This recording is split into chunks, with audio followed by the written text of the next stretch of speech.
Welcome to the last breakfast. Please enjoy the video. In this video, I will explain how to unlock the Lamborghini Urus in Car Simulator 2.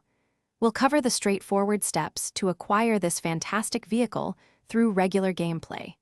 You'll learn how to earn the necessary resources and navigate the game's features to add the Urus to your garage.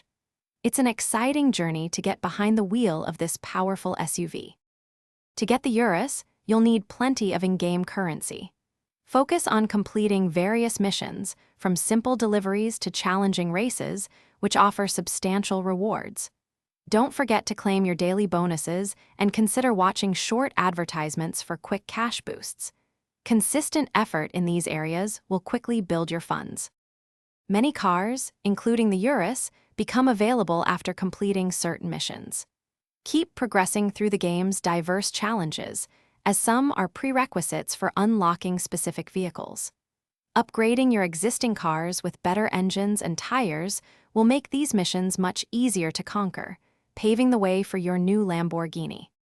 With enough currency and the Urus unlocked, head to the car dealership within the game. Browse the available vehicles, select the Lamborghini Urus, and make your purchase. After acquiring it, take your new SUV to the garage for full customization. You can change its color, add performance upgrades, and truly make it your own, ready for the open road. Thanks for watching. If this was helpful, leave a like and consider subscribing. See you next time.